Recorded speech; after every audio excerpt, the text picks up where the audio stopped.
Baik, Assalamualaikum warahmatullahi wabarakatuh. Alhamdulillah, pada kesempatan kali ini kita bisa berjumpa kembali, tentunya masih di mata kuliah yang sama, yaitu pemrograman web 1. Dimana di mata kuliah kita kali ini kita akan membahas tentang pemrograman web jQuery part 1. Oke, mari kita simak baik-baik video berikut ini. Oke, sebelum kita jauh membahas tentang jQuery, nah kita akan berkenalan dulu dengan jQuery itu sendiri. Nah, di sini jQuery adalah kumpulan fungsi-fungsi JavaScript yang sudah dibentuk sebagai suatu objek, sehingga penggunaan jQuery ini bisa dikategorikan sebagai suatu library yang nantinya kita hanya perlu menggunakan fungsi-fungsi di dalam library tersebut. Jadi, kalau kita berbicara tentang jQuery, apakah jQuery bahasa pemrograman yang berbeda dengan JavaScript? Jelas salah. Nah, jQuery merupakan bahasa pemrograman JavaScript.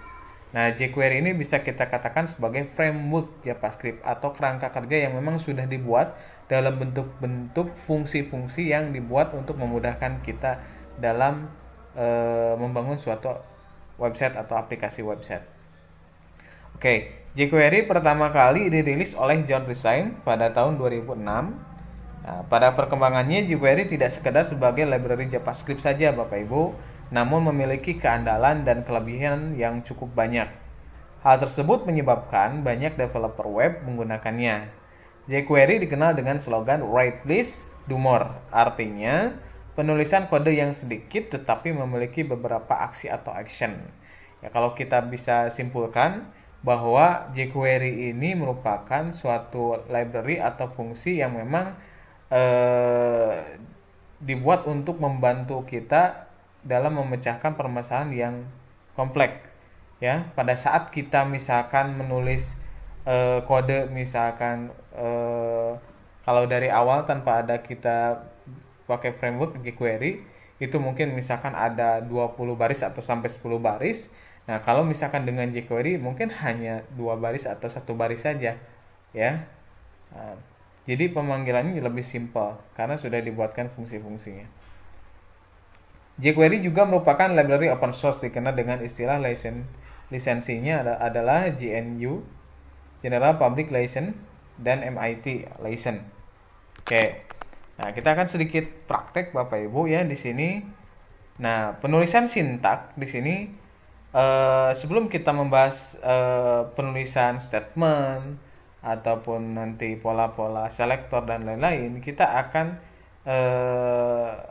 mempraktekkan terlebih dahulu bagaimana kita menambahkan library jQuery-nya, ya.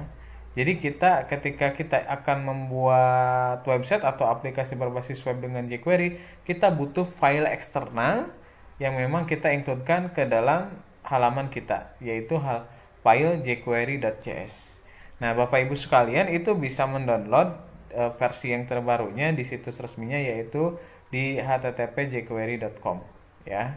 Nanti silahkan, saya juga akan sediakan nanti filenya. Oke. Nah, untuk mengincludekan file atau library jQuery.js ini, Bapak Ibu tinggal buat tag script, ya. Kemudian nanti di atribut src-nya tinggal masukkan path atau alamat dari file jQuery.js yang Bapak Ibu simpan, ya. Nah, dengan seperti ini nanti Bapak Ibu berarti sudah mengincludekan file jQuery.js-nya. Oke. Nah, di sini saya sudah punya satu folder. Ya, ada folder pertemuan 8. Di sini saya sudah memiliki file index.html, halaman yang nanti akan kita gunakan untuk praktek, dan satu file jQuery.js, ya, atau library-nya. Oke. Nah, saya akan langsung masuk ke di sini. Oke. Nah, saya akan langsung masuk ke Notepad++, di mana saya akan mempraktekkan, ya, bagaimana cara mengincludekan tadi file jQuery.js-nya, ya, sama seperti yang materi sebelumnya di JavaScript, kita berarti menggunakan tag script, ya, Bapak Ibu, ya. Type-nya sama dengan script JavaScript. Maaf, teks, ya. Teks JavaScript. src source sama dengan, nah ini karena tadi saya satu folder kan ya dengan index.html, berarti langsung saja jQuery.js. Nah, mungkin nanti Bapak Ibu bisa biar rapi dibikin satu folder, misalkan khusus folder untuk eksternal JS atau khusus folder untuk eksternal CSS-nya. Jadi nanti tinggal source-nya itu tambahkan foldernya apa, kemudian filenya apa. Kalau saya langsung ya, Bapak Ibu. Nah, oke. Nah, ini contohnya seperti ini ya, ada betul ya. Oke. Dan posisinya saya tempatkan di head ya, seperti itu. Oke, simpan. Nah, oke, kalau sudah kita akan masuk nih contoh penulisan sintak ya. Bagaimana sintak di jQuery ini cara penulisannya? Nah, jQuery penulisan sintaknya kalau saya simpulkan itu mirip-mirip seperti bagaimana pengimplementasian CSS. Jadi ketika teman-teman sudah paham tentang konsep selektor dan konsep deklarasi, itu insya Allah kita akan mudah memahami bagaimana belajar jQuery ini. Oke. Contohnya seperti ini. Basic syntax is selector action. Ya. Kalau di CSS itu ada selector, ya, selector yang dipilih adalah elemen HTML, sama di sini juga Bapak Ibu ya. Yang dipilih adalah elemen HTML, bisa berupa ID, bisa berupa class, ya. Kemudian dot action. Ya, kalau di CSS itu deklarasi, kalau di jQuery itu dot action. Ya. Seperti itu. Oke, jadi nah, ciri khas dari jQuery ini dia pada saat kita menggunakan selector itu dia diawali dengan simbol tanda dolar, mendefinisikan sebuah fungsi jQuery. Oke. Selektor digunakan untuk memilih sebuah elemen HTML yang akan dibuat fungsinya, ya. Action adalah sebuah aksi dari fungsi tertentu untuk memproses sebuah elemen. Oke. Ini contohnya seperti ini Bapak Ibu. Di sini ada beberapa statement ya. Misalkan this.hide menyembunyikan sebuah paragraf tertentu. p.hide artinya menyembunyikan semua paragraf. p.test.hide menyembunyikan paragraf dengan kelas test. Nah, kemudian tanda pagar test.hide menyembunyikan paragraf dengan ID sama dengan test. Ini konsepnya hampir sama dengan CSS ya. Oke, kita akan coba seperti ini Bapak Ibu. Kita akan misalkan di body kita akan buat misalkan tag P ya, tag P. Ini paragraf seperti ini. Saya akan improvisasi saja contoh pemaparannya ya dari modul, mungkin tidak akan 100% sama, tapi secara konteks penerapan itu sama ya. Oke. Ini paragraf. Oke. Nah. Oke. Kita akan bikin script di sini, tag script seperti ini. Nah, sambil kita ini ya praktek. Nah, sebelum kita menuliskan statement yang tadi test.hide, p.hide dan yang lainnya, nah itu kita harus membuat dulu yang namanya document.ready function. Adalah fungsi utama yang digunakan untuk menampung fungsi-fungsi yang siap digunakan dalam sebuah dokumen website. Artinya untuk memulai penulisan script jQuery kita butuh fungsi ini, document.ready function. Nah, ini. Nah, ini fungsi utama di jQuery.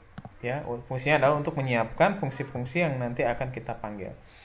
Nah, misalkan nanti kita akan menulis tadi statement untuk p.hide, text.hide dan lain-lain, itu ada di sini di antara fungsi utama ini, di antara fungsi document.ready function. Oke.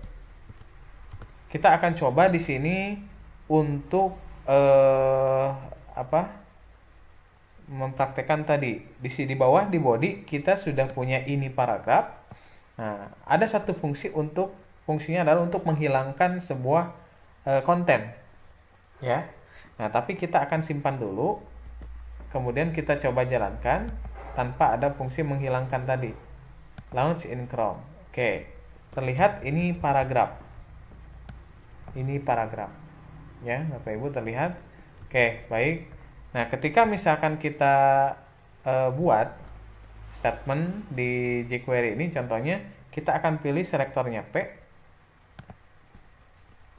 Berarti tanda dolar P.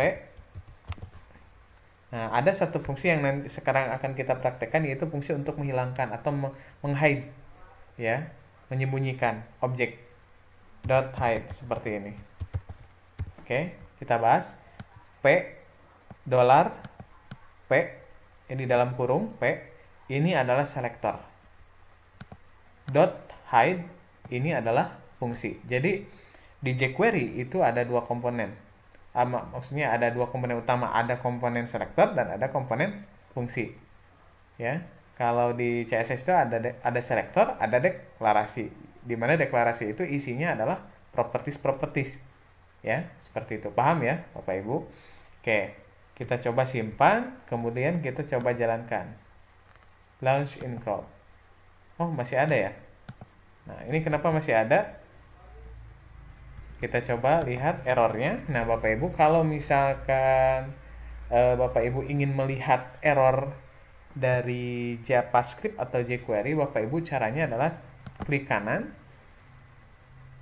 inspect, kemudian klik console. Oke, nah di sini ada error, ya, missing tanda kurung tutup, ya. Oke, kita bisa lihat di sini, nah ada kurang penutup titik koma, ya. Nah, jadi fungsi utamanya itu ini, kemudian ditutup ini, ya. Nah, kita bikin atau kita panggil fungsi-fungsi yang lain itu di sini. Ya. Oke. Kita simpan, kita coba jalankan run launch in Chrome. Nah, sekarang hilang Bapak Ibu, artinya kode kita tidak error, ya. Seperti itu. Itu contohnya. Oke. Nah, bagaimana untuk yang lainnya? Misalkan H1, ya. Kita akan coba H1 ini pakai ID. ID sama dengan misalkan judul. Ini judul. Kita simpan. Nah, kita coba jalankan, kita reload. Nah, ini judul. Ya. Kita akan coba hilangkan ini judul dengan fungsi hide. Nah, karena kita tadi sudah untuk yang langsung selektornya ke elemen, kita akan coba selektornya pakai yang ID sekarang. Nah, ingat kalau ID berarti pakai tanda pagar, ya. Judul dot hide, simpan, dia hilang seperti itu. Ada gambarannya Bapak Ibu? Nah, kalau kelas berarti kalau kelas pakai titik, ya. Nanti silahkan Bapak Ibu bisa coba di modul, ya. Nah, ini contoh-contohnya, ya. Pakai titik. Oke. Nah, di sini kita coba pakai ini, ya, event, ya. Bagaimana misalkan kita membuat yang namanya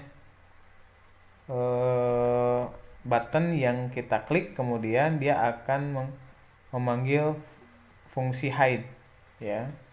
Ini contohnya ada nih, ya. Oke, misalkan saya tambahkan di sini ada button,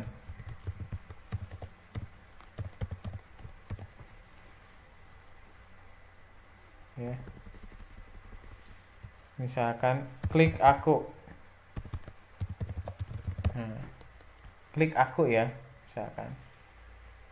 Nah, kita akan coba bikin event.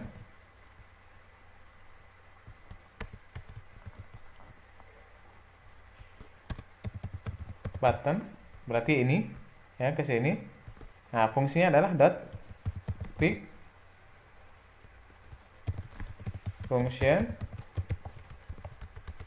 Nah, artinya apabila si button ini diklik, fungsi apa yang akan kita panggil?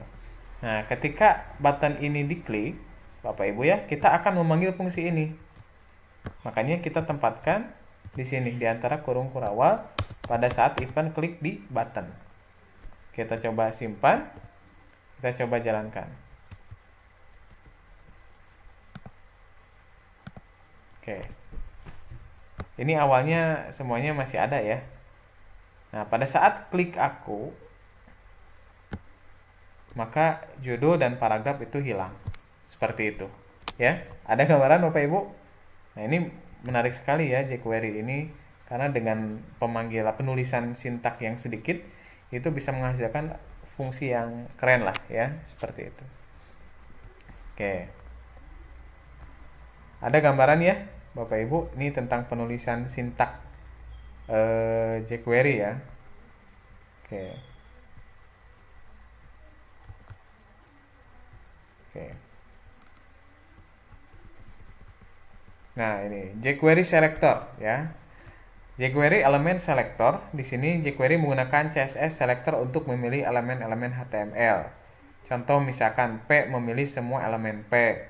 P.intro memilih semua elemen P dengan kelas intro. Ya, kalau tanpa ada P berarti memilih semua elemen yang memiliki kelas intro. Ya, P misalkan tanda pagar demo memilih semua P dengan with ID sama dengan demo. Ya, kalau tanpa P berarti kalau tanda pagar saja berarti memilih apapun itu elemennya, yang penting dia yang memiliki ID itu berarti itu yang dipilihnya. Oke. Nah, kemudian ada juga jQuery attribute selector. Nah, kalau jQuery attribute selector, misalkan contoh tanda dolar, kemudian tanda kurung kotak href, memilih semua elemen dengan atribut href. Ya, jadi dia fokusnya adalah memilih ke atribut. Elemen apa saja yang memiliki atribut href maka dia akan dipilih. Ya. Nah, kemudian contoh ketika misalkan kita ingin memilih atribut yang memiliki nilai tertentu. Contohnya seperti ini, href sama dengan tanda pagar. Ya. Nah, atau misalkan tidak sama dengan nilai ini. Contohnya seperti itu, ya. Nah, atau seperti ini ya, memilih semua elemen dengan atribut href, atribut tersebut harus berakhiran dengan .jpg. Nah, oke. Nah, kemudian yang selanjutnya ini contoh jQuery CSS selector ya. jQuery CSS selector dapat digunakan untuk mengubah properti CSS dari sebuah elemen ya, Pak Ibu. Oke. Nah, sebetulnya untuk CSS selector ini nanti kita akan bahas ya. Nah, kita akan bahas terlebih dahulu di sini adalah jQuery HTML manipulation ya. Dimana di jQuery HTML manipulation ini ada beberapa fungsi yang bisa kita gunakan. Di sini ada HTML, ada append, prepend, ada after dan before ya. Nah, di sini yang pertama adalah HTML ya. HTML digunakan untuk mengisi dan mengganti isi konten sebuah elemen HTML ya. Nah, contoh bentuk umumnya adalah seperti ini. Selector.html content ya. Oke. Kita akan coba ya. Contoh dari HTML itu seperti ini Bapak Ibu ya. Nah, kita akan hapus yang ini ya.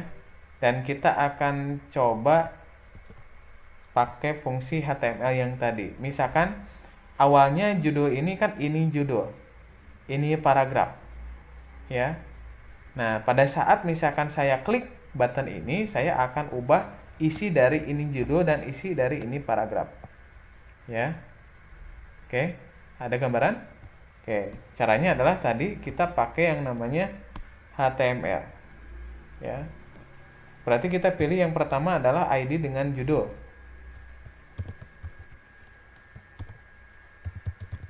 Judul.html isinya adalah misalkan ini Stimik Tasikmalaya, ya, yang judul. Nah, kemudian yang satu lagi P. Ini kampus teknik informatika. Kita lihat. Simpan. Run launch in Chrome. Oke. Nah, fungsi HTML tadi itu untuk menggantikan isi elemen HTML. Ketika saya klik aku, maka judul ini isinya, teksnya akan berubah, isi elemennya. Klik aku. Nah, ada gambaran tentang fungsi HTML, Bapak Ibu? Oke.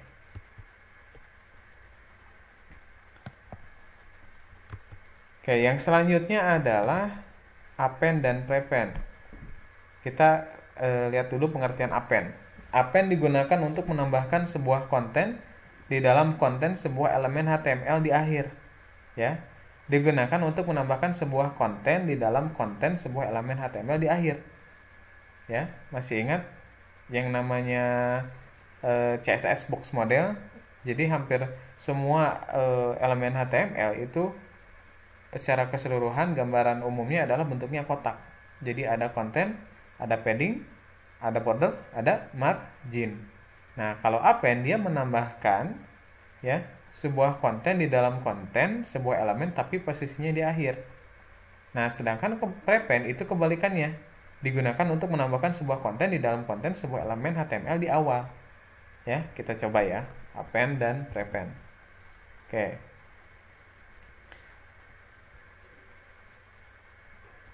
Nah, kita akan hapus yang ini. Kita coba yang append dulu. Append. Yang ini append. Yang ini prepend lah ya.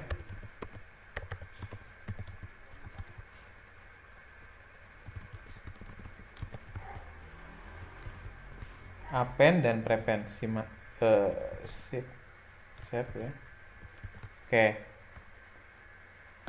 Kita coba jalankan. Kita coba klik aku. Berarti yang atas itu prepend ya. Ini contoh. Ini saya kasih ini aja lah. Ini contoh append. Ini contoh prepend. Kita lihat. Klik aku. Ini contoh append. Nah, kita lihat ini Stimik Tasikmalaya. Pengertian dari append itu adalah menambahkan konten di dalam konten tapi posisinya di akhir. Ya. Ini awalnya dan ini dia posisinya di akhir.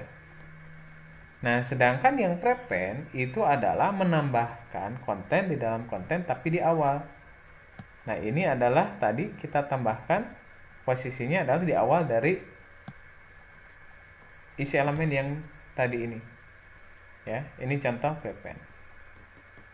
Ada gambaran? Ketika saya klik aku lagi dia menambahkan. Terus menambahkan.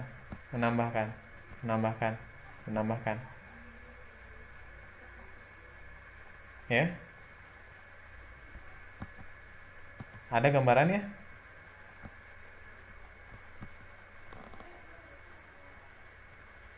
Oke. Kalau HTML menggantikan isinya. Kalau append, prepend dia menambahkan, jadi tidak menghapus. Ya. Oke.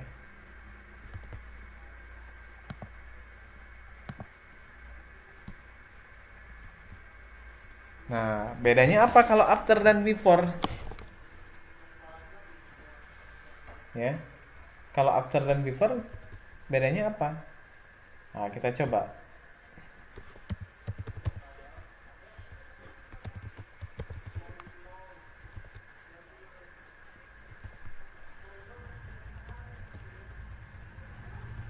Kita pakai spasi ya biar enggak ini.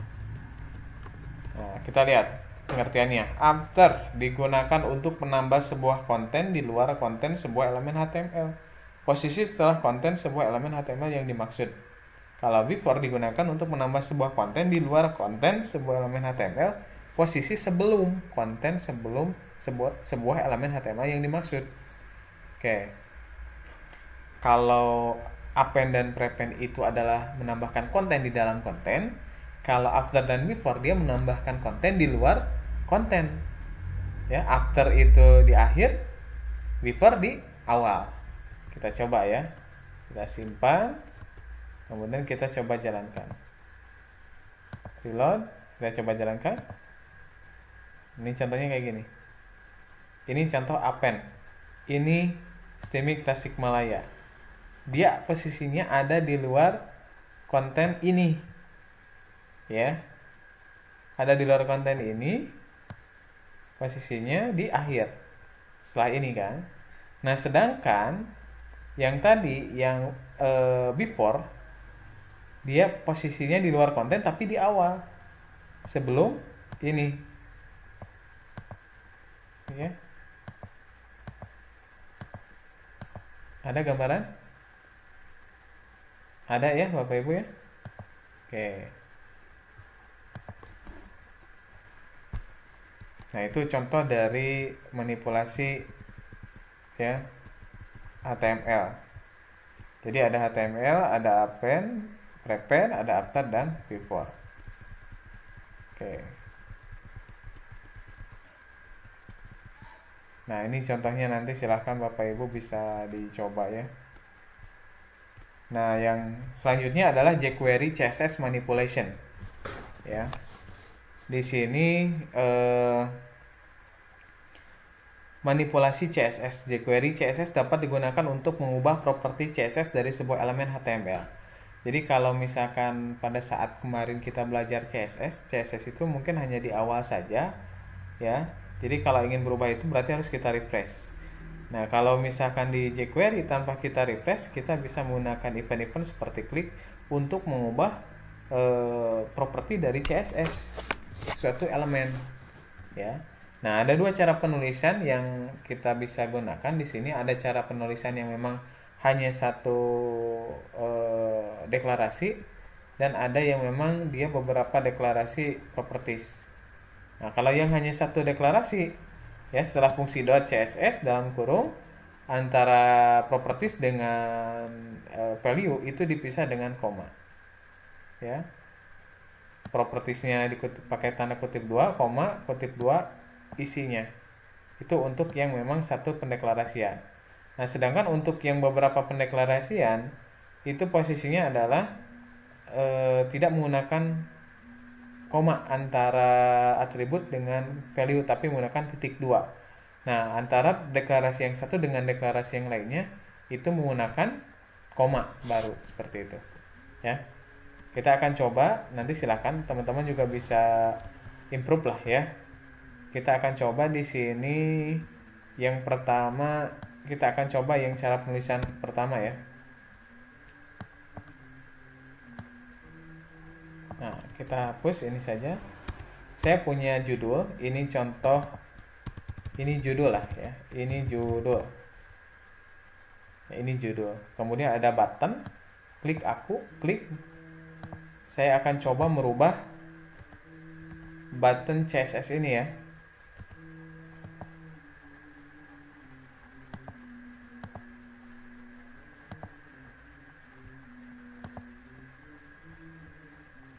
Saya akan coba merubah button CSS ini, CSS dari judul ini.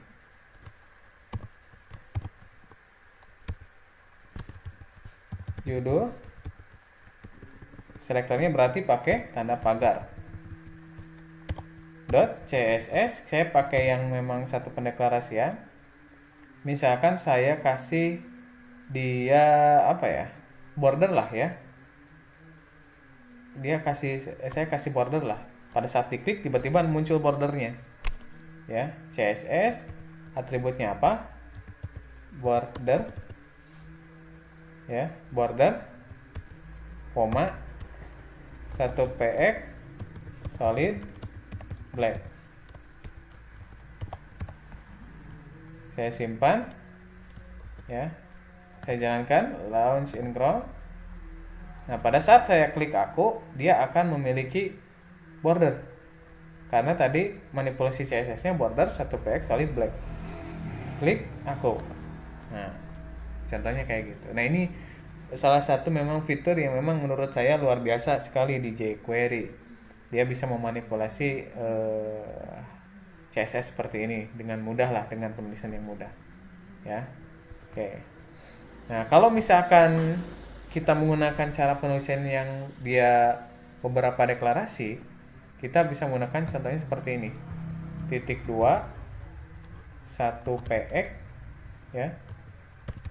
Pakai kutip lagi 1px solid black ya, kemudian koma.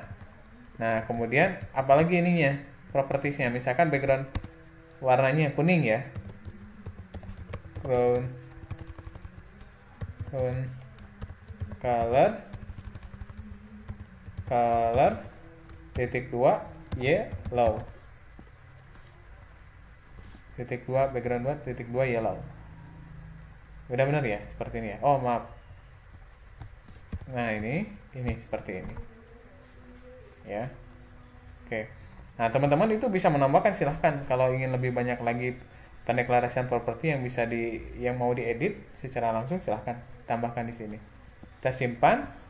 Ini contoh cara penulisan yang kedua. Kita reload, klik aku. Oh, ini ada error nih. Kita coba cek errornya apa. Inspect.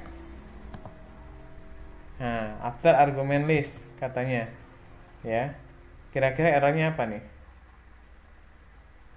Nah, kita lihat tadi kita tidak menggunakan yang namanya kurung kurawal. Jadi kalau penulisan yang deklarasinya lebih dari satu, itu kita harus menggunakan kurung kurawal.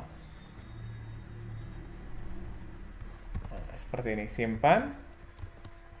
Kita coba jalankan, reload, klik aku. Nah, contohnya seperti ini. Klik aku.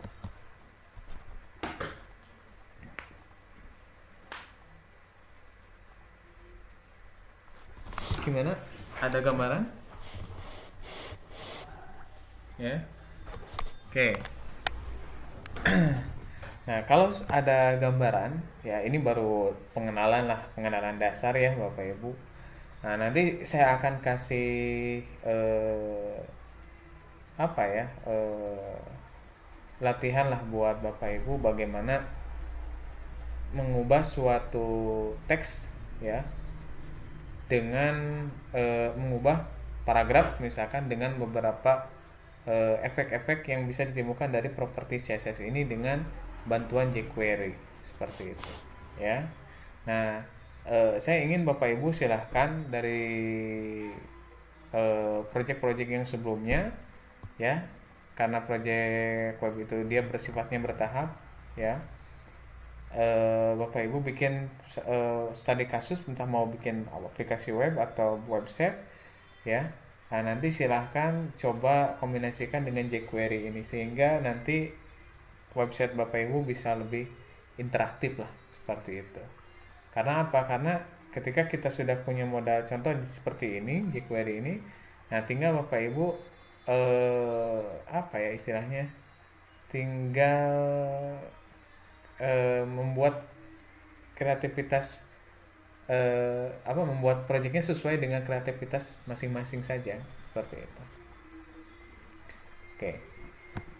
Nah, untuk jQuery ini Bapak Ibu kita bagi menjadi 2 part ya. Nanti silakan Bapak Ibu coba pelajari lagi ke dalam contoh kasus ya. Bapak Ibu punya project, silakan terapkan contoh-contoh dari fungsi yang ada di modul ini ya. Oke, baik.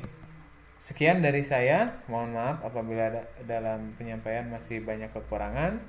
Sampai jumpa di materi yang selanjutnya. Assalamualaikum warahmatullahi wabarakatuh.